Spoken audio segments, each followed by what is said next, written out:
Okay, hello everyone. Welcome to another SEASSI lecture series event.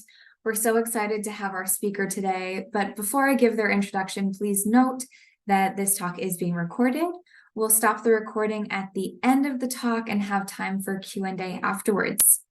I'll go ahead and introduce our speaker, Inigo Acosta, who is a current graduate doctoral student at the University of Wisconsin-Madison in the Department of Anthropology. He earned both his master's and bachelor's degrees from George Washington University, also in the Department of Anthropology, with a concentration on international development. His fields of interest include cultural anthropology, Southeast Asia focused on Mindanao, Philippines, and Thailand, as well as plantations, American colonialism in the Pacific, indigenous agriculture, and land tenure. He is also a current teaching assistant for the Department of Anthropology at UW-Madison and has held multiple positions at the Smithsonian Museum since 2018. Among many other publications, Mr. Inigo Acosta has presented his thesis paper, which we will hear about today, at conferences both domestically and abroad. This presentation is entitled Pacification Through Pineapple, the Role of the Del Monte Plantation in American Colonialism and Land Rights Issues in Bukidnon, Philippines. Please help me in welcoming Mr. Inigo Acosta. The time is yours. Thank you very much, Kylie. Can everyone hear me? Yeah, okay. A moment, let me. Okay, wonderful. Well, good morning to everyone. Early morning here in the Philippines. I have been here for about 1 month. Half of it was, I was telling Kylie, I'm very lucky I'm doing research where my family is from, so I get to hang out with my family and have local contacts for my research. But the downside is that I also have to be a family member. And so I spent the first 2 weeks or so with various family reunions. So that presented some new challenges for research, but I think it made everything richer as well. So I apologize to anyone who has heard me give this talk before. I have given this talk, as Kylie said, at various international and domestic conferences. But it is the easiest way to sum up my research and what I've been doing so far. I will end my talk with just a brief talk about where I see this going, as I think that there are students in this group just to possibly bounce ideas off and also just generate interest as to what comes next. Yes. So, okay, yes, as Kylie said, this is the title of my master's thesis, the pacification through pineapple. So it's really about how monocrop plantations, how agribusiness plantations have come to play such a role in the incorporation of the island of Mindanao, the province of Bukidnon, into the Philippine nation state. So, first thing I'll add is that to take this further, I wrote this as a master's thesis, but it's now taking on a life of its own. This research, this paper, I've morphed the thesis into a short paper that will be included in a forthcoming edited book called Halo Halo Ecologies, Transnational Workshop on Emergent Philippine Environment and Foodways. The edited book will be published by the University of Hawaii Press and I believe Ateneo de Manila Press, but definitely the UH Press. And it will feature several papers about Filipino food pathways and critical food studies. So it's not a cookbook, but it's people who are doing research on specific kinds of food and how they are metaphors or reminiscent of current foodways in the Philippines. And halo halo, of course, is a famous Filipino dessert. So that should be very exciting. And if anyone has information, you can email me about that or find it on there's a website, halo halo. Okay. So just to set the scene of where I do my research and where this all takes place, this is in the Philippines, and then Mindanao is the southernmost island, the second largest island in the Philippines. Bukidnon is literally, if you look at it, the heart of Mindanao. It is a landlocked province, and Bukid means mountain and non-people. So people of the mountain, it is the ecological waterways of the entire island. And there are three mountain ranges that kind of trickle water down to the rest of the island, and that's why it's such an important agribusiness location. It's very good soil. All right, some of my research methodology. I conducted this research while I was a student at the George Washington University about 4 years ago now. I interviewed 50 people, I believe, or more, were former employees of the Del Monte Plantation, residents, indigenous people, residents of Manolo Fortich, Bukidnon, government employees, former Del Monte employees, from all the way up from managers down to security guards and cleaning staff, agricultural workers, field laborers, and of course non-indigenous, long-time residents of the province of Bukidnon.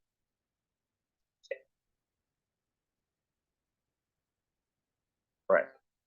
So the Del Monte pineapple plantation in northern Mindanao, Philippines, in Bukidnon is 26,000 hectares in size and has a processing capacity of 700,000 tons of canned pineapple per year. These statistics make Del Monte in northern Mindanao the largest fully integrated pineapple operation in the world. Since 1926, Del Monte has transformed Bukidnon's agrarian and social landscape by processing more than 20,000 hectares and serving as a magnet for thousands of migrants from other parts of the archipelago. When I think of Bukidnon, I think of, just to set the scene, and I'll read a paragraph from the paper for Halo Halo book. When I think of Bukidnon, I think of driving through Del Monte pineapples with my grandfather, who was an employee. Dust from the red, upturned soil clouds the air as we pummel through the bumpy plantation roads. On both sides of the truck, long, sharp green leaves of the pineapple plant emerge like 1,000 spiky crowns spread across the Bukidnon Plateau. This is reminiscent of Del Monte's 60th anniversary book, Crowning of the Land. In the horizon lies the majestic Tanglad mountain range, the fourth highest mountain in the Philippines, home to one of the last remaining rainforests, 600 rare and endemic species, and a recognized ancestral domain of 3 of Bukidnon's 7 indigenous groups, Talaadig, Higoonon, and Bukidnon. The snapshot of mountain ranges overlooking massive plantations is an apt description of Bukidnon's agrarian landscape and its social-cultural dimensions as an encounter between ancestral domains and corporate monocrop agriculture. Today, countless Bukidnon residents, including myself, can claim descendants from a current or former employees of Del Monte. My grandfather, as I mentioned, he was an employee, but he worked as a crop scientist, plant geneticist for about 35 years for the plantation. He was one of the first Filipinos who rose to the rank of a manager as a researcher. He is on third from right in the kind of checkered shirt. This is some with him, and as you can kind of tell, there's a mixed group. But most of the managers before that were American, given this is an American plantation in the American colonial Philippines, as well as Spanish mestizo, Spanish Filipino. So he was one of the first fully Filipino to be a manager. I first visualized, however, the extent of Del Monte's impact throughout Bukidnon in the summer of 2019 when I interviewed Talaadig elders in Barangay Tikala, Manolo Fortich, Bukidnon. Much like my family, Tikala residents were intimately tied to the pineapple, but in a very different way. Most of the residents were not directly employed by the plantation, but are outsourced general service providers, working irregular contracted jobs based on the company's needs. These positions have alternatively been called broilers, a crude reference to chicken or poultry broilers, which are grown and then slaughtered after 45 days. while most rank and file employees like my grandfather live in compounds adjacent to the fields called Camp Phillips. Tikala residents were a literal stone's throw or arm's length away from the pineapple, where soon to be exported pineapple can be seen from all directions. Uh, Despite being heavily regulated and guarded, Del Monte pineapples have somehow found their way into Bukidnon's food pathways. Informants have told me that the act of some workers stashing a couple pineapples home in their backpacks to be sold in small amounts to buyers is a very common occurrence. They are often sold for 10 to 15 Philippine pesos, or about 30 cents. This is markedly less than a Cagayan de Oro supermarket. Sold at a Cagayan de Oro supermarket. That's the main city close by.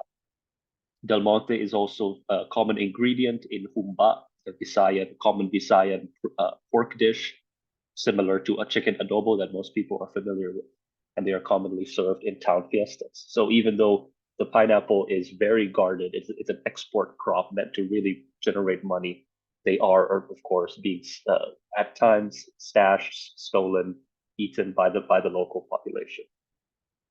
So my research question is, and just to set the scene, is how did multinational export crops like pineapple come to occupy such a central and critical role in the province's social landscape and maneuver their way even into local foodways? And this is just the tip of the iceberg. There's pineapple juice, pineapple what's bread. I'm sorry, it's early in the morning. Like a bun, a pineapple bun, like, throughout the province, right? How did these integrate their way into local foodways?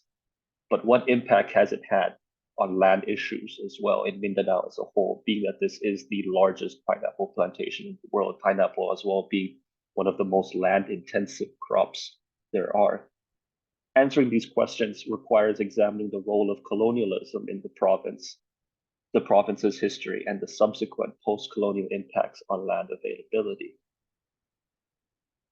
So some history of how this fruit came all the way here. It's not native to the Philippines. Del Monte originated in the late 19th century, yes, in Northern California as the California Packing Corporation, or CalPac.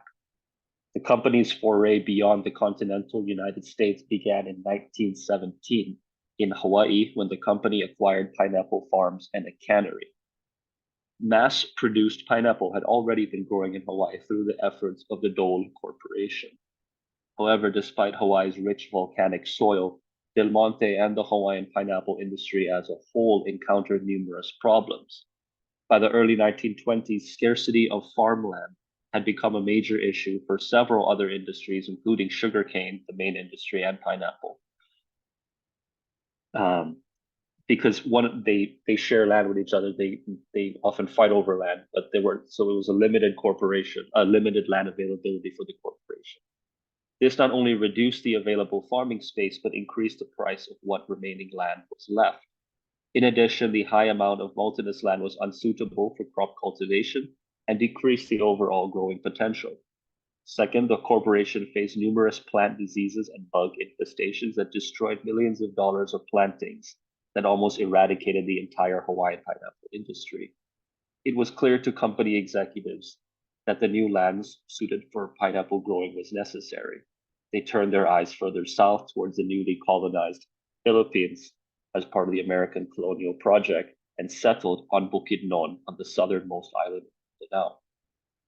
From 1921 to 26, Del Monte sent agricultural experts to the Philippines to test sites as far north as Baguio, in the island of Luzon, and as far south as Cotabato in Mindanao. But by the end of 1925, it was clear that Bukidnon was a paradise, in their words, for pineapple cultivation. After multiple rounds of testing, found that Bukidnon's high plateaus emerged as the ideal site for pineapple cultivation. From a scientific standpoint, Bukidnon was chosen due to its fertile soil, good temperature, and vast uncultivated land due to the limited presence of Spanish haciendas, or large agricultural estates, in Mindanao's interior. So it was really a perfect match. Just this large amount of land available in an island that had very limited Spanish presence prior to American occupation.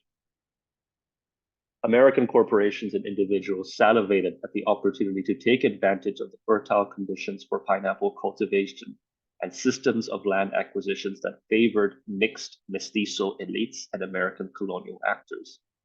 In Bukidnon, a former soldier by the name of Manolo Fortich would take advantage of the favorable social conditions to acquire land. Manolo was a mestizo from the Visayas region and settled in Mindanao in the 1890s and married heirs to a prominent Spanish-Filipino family. His sons would do the same and in the process amass significant amounts of land, including aiding Del Monte in setting shop in the province. From a cultural standpoint, there was also an element of what Richard Slotkin calls frontier mythologizing. Bukidnon fulfilled expectations for American officials surveying the province due to its rolling grassy hills, evoking a romantic home on the range sentiment for many of the officials looking to recreate the American West in Mindanao. I'll just add that a lot of the officials who were in Mindanao in the 1920s that was their second job in terms of westward expansion. Some of them had been part of various westward expansions across what is now today the Midwest or Oklahoma, things like that. So there was an exporting of the colonial project to Mindanao. One man, Dean Worcester, noted that Bukidnon had a white man's climate and resulted in the emergence actually of a successful livestock enterprise prior to the arrival of pineapple. I should have put a picture. I actually went to a ranch the other day. There's still very much a cowboy culture here in Bukidnon. A cousin of mine told me that I guess it is pretty good. I had these family reunions. A cousin of mine told me he won a rodeo competition, right?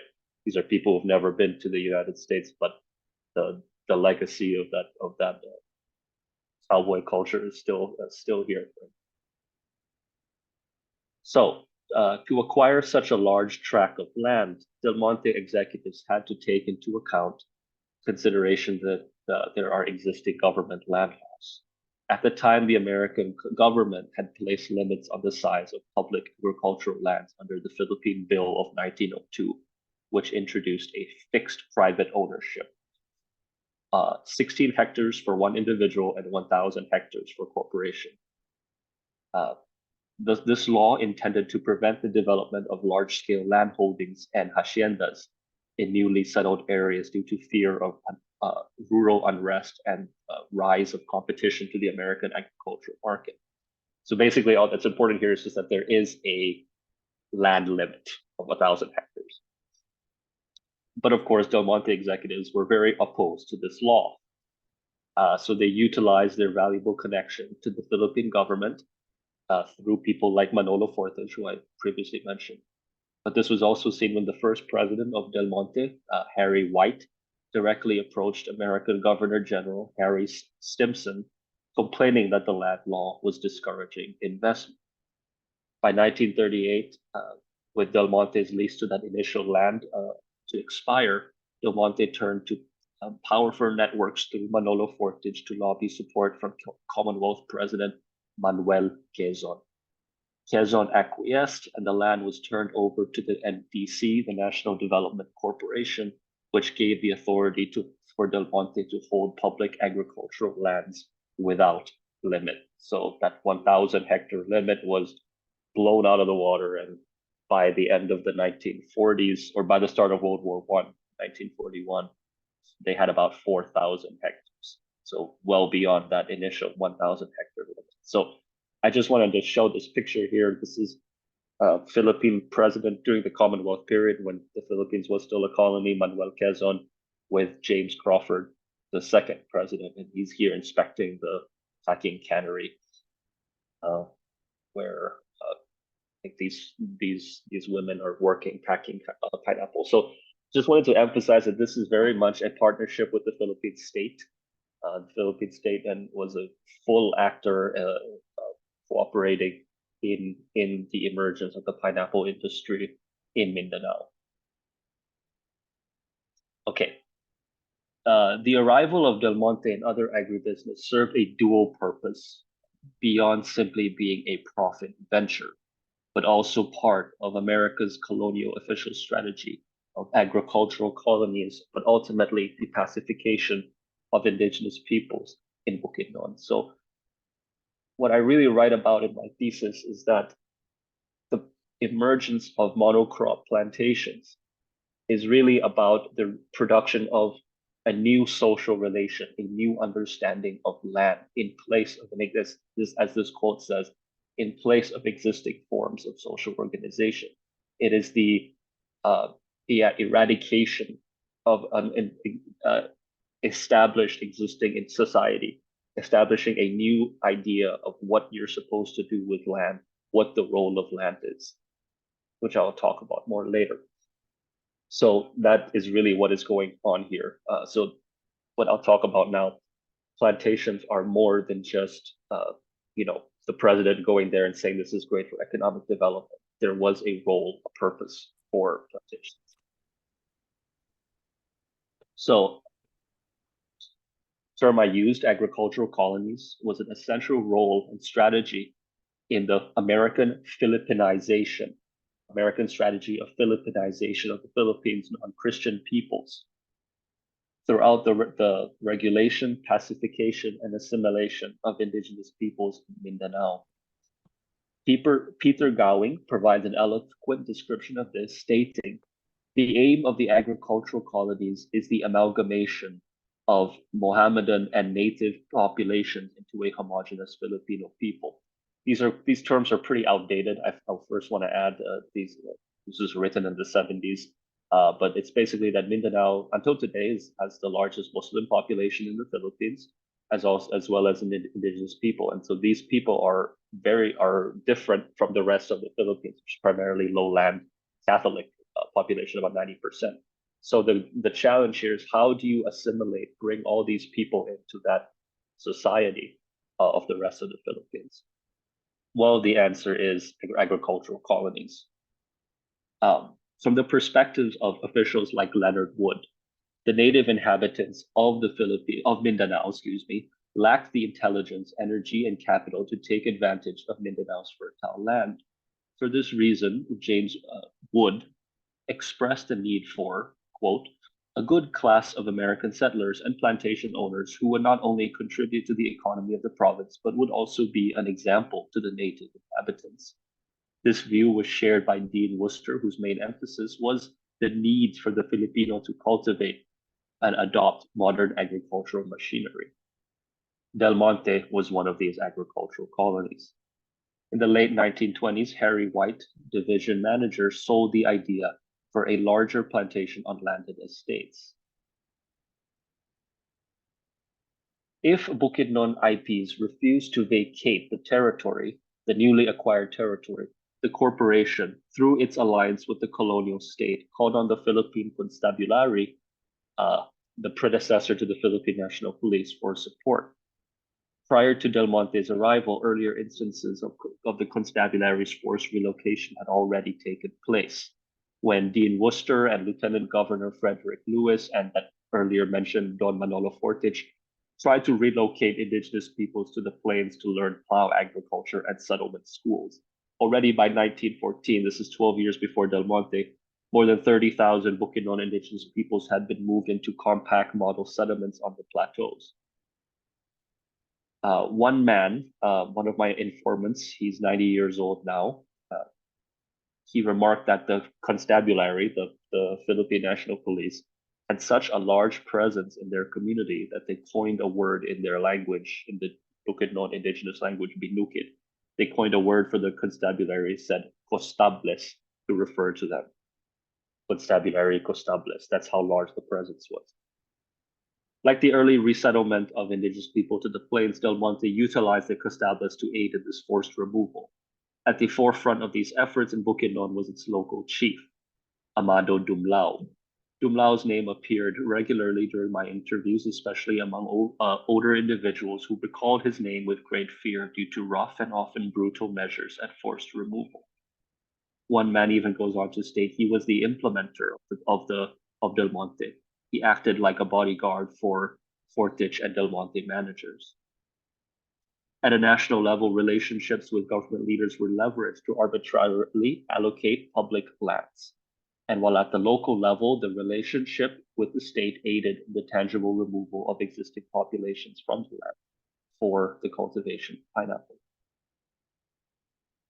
Just to further emphasize the ties between the American colonial state and Bukidnon, this here is Del Monte would persist as a stronghold for the American colonial state to the extent that it sheltered General Douglas MacArthur, the American military general during World War II, upon his evacuation from the Philippines to Australia after the Japanese invasion of the Philippines. So Del Monte, if you just look at the Philippines, Del Monte is the southernmost, I guess you could say, headquarter of American colonial occupation in the Philippines. He was taken there by U-boat, allowed to stay at the plantation, eat his final breakfast. He gives a speech. All of this done on the Del Monte compound. Flies out of the Del Monte airfield as he leaves. So that's just an emphasis. Until this day, there's a monument that stands close by to the plantation, commemorating MacArthur's exit. Scholars of settler colonialism have continually emphasized that the initial instance of replacement is not something to be relegated to the past, but one with residual effects. So this didn't just happen and then it all ends. So it's interesting to see how trends continue. Del Monte represents a series of decisions and laws of unilateral and arbitrary allocation of land to one group over another that persist long after the end of the American colonial period. A noteworthy example was the arrival of Dole, the competitor to Del Monte, who arrived in Mindanao in 1963. Much like Del Monte, Dole also received assistance from the National Development Company, who helped Dole acquire 5,000 hectares. Furthermore, the NDC's arbitrary land allocation went beyond that even of Del Monte, as the NDC did not limit Dole's land, unlike the minor cap placed on Del Monte's after the 1960s. The case of Dole also resulted in the displacement of many people in the Balaan ethnic group from their ancestral land. The almost identical manner of large-scale land acquisition by Dole almost 20 years after the Philippine independence from the US is a glaring example of a neo-colonial legacy, excuse me, on land rights in Mindanao. So this is not in Bukidnon. This is further south in South Cotabato. I like this picture because it's so similar to the first picture I showed of just mountain, volcano, and then pineapple, and then it's just another company using it. But this all happened in the 1960s. So the Philippines was already an independent nation by then.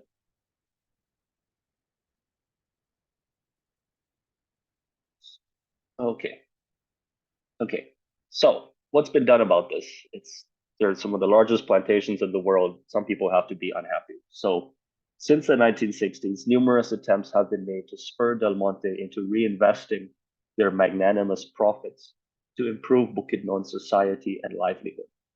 In the early 1960s, a profit-sharing scheme was brokered between Del Monte and the NDC to allocate portions of their 24 million peso profit to the Philippine government. However, historian Mardonio Lao provides evidence that not a single centavo, nothing, was remitted to the NDC. The remarkably low land fees were enjoyed by Del Monte during the colonial period were maintained post-independence and into contemporary times. In the early 90s, Del Monte continued to expand into different municipalities and towns, leasing lands for only 200 pesos per hectare. That's about $4. This was raised to 1,000 pesos, but as Lau argues, this is ridiculously low given the productive capacities of this land. So very, very low land leases from people.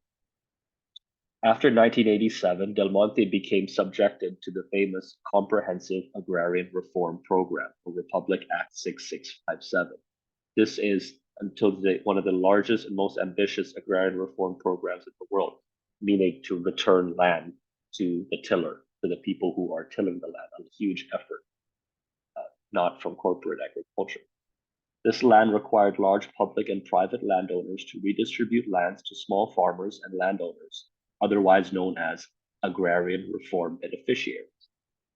Del Monte's decades-long tenure as government NDC property ended as lands were to be transferred to plantation workers. However, a convenient arrangement was made wherein Del Monte and other multinationals could continue their operations through a clause in the law that allowed for lease-back agreements, where ARB's land recipients could lease their lands back to multinational corporations and unite all lands under an umbrella cooperative. Thus, this led to the creation of the Del Monte Employees Agrarian Reform Beneficiaries Cooperative, which is technically the administration of all Del Monte lands today. So it's not technically owned by government agency or the particular company, but it's technically all owned by the workers who just lease it back to the plantation. The leaseback agreement has been criticized, however, for perpetuating cycles of poverty and dependency by locking workers into restrictive long-term agreements. In the case of Del Monte, DERBCI's lease agreements were set at 25 years. The lease payment by the corporation to the workers is criticized from being far from a fair deal, given the corporation's huge profits. For example, James Putzel, writing in 1992, found that Del Monte's leaseback agreements was priced at about only $1,500 per hectare per year. That's about $26 in 2022. So let's say you lease 10 hectares, that's $260 that you are getting for 25 years. Very, very little. In other instances, ARBs, the recipients, have reported that nearly 40% of their rental earnings are held by the cooperative, by the company, to cover administrative and land amortization fees, leaving only about 60% of the money for them. When I returned home, I think it was last summer, I asked one of my informants, a man of indigenous descent who was leasing land to the plantation, why so many people lease it and what happens when they lease land to the plantation. He responded, "You are basically forced into continuing. Of course, the one who rents the land will use the money very quickly. There are a lot of household expenses. If the contract is 10 years, your money will not reach 10 years, maybe not even 1 year. Del Monte also encourages you to advance until the person is bound because of the constant advances. You won't get your land back. There are also incentives that if you renew for another 10 years, they will give you this amount. So who will not be tempted by that? So if you're already low on cash and your lease was a 10-year lease, they will come back to you on lease on year 7 and say, hey, you want to go for another 10 years. Here's the full 10 years lump sum in one. Or if you lease for 25 years, they'll come back in year 20. And then that's how the cycle perpetuates itself. And these are very long leases, 25 years. Another thing people have reported to me this summer is that oftentimes, like, the Philippines is the largest exporter of people, labor. We have about 10 to 12 million overseas workers. By the time 25 years is up and someone wants to reclaim the land back, the child has gone to, the parent is at home in the Philippines, but child is in Dubai, another child in Hong Kong, and the United States has migrated. So by the time the 25 years is up, very few people are left to actually inherit that land. Will have gone elsewhere or have other plans. So today, Del Monte's plantation is approximately 26,000 hectares. That has well exceeded the initial 1,024 stipulated under Philippine Commonwealth laws, a restriction to corporate land many, many times over. Moreover, the company has expanded into other parts of Mindanao, including the province of Misamis Oriental, further south into central and southern Bukidnon, through lease agreements with landowners seeking to convert rice and corn fields into the more economically valuable pineapple. Moreover, the manner of land acquisition by Del Monte has changed from that seen during the colonial period. What started as an agricultural colony birthed through a series of negotiated deals between American and colonial land actors has now morphed into a system where workers are compelled to relinquish land back to the company through leaseback agreements.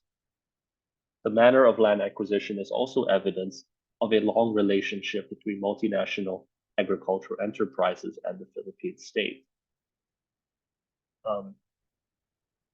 So these are just some, current statistics or current events, but the plantation is almost 100 years old, 1926, so that would be 3 years from now. And there are significant efforts at genuine land reform to make the situation of land reform more equitable. So there are frequent protests, including this one, the march from Sumilao to Bukidnon, where farmers walked from Sumilao all the way to Bukidnon. That is about 1 month. Sumilao to Manila, the capital city. It's Bukidnon to Manila. That's about a 1 month walk that people did over several islands to protest unfair, unequal land ownership in the province. Del Monte is also subjected to frequent attacks by the Philippines' the world's longest running communist insurgency, the New People's Army, who has instituted incursions upon the plantation in recent years. So the question must be asked why people are so mad, why people are so disgruntled at the state of affairs in Mindanao. So these are just some pictures. There was a very symbolic kind of moment where this non-state armed group, the New People's Army, they went to the pineapple statue and knocked down the crown.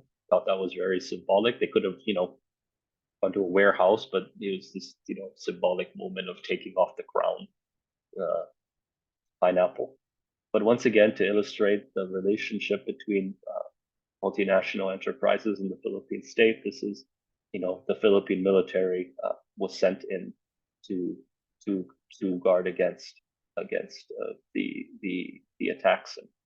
And there is a military base very, very, very close by to the plantation, almost has its own security mechanism. Yes.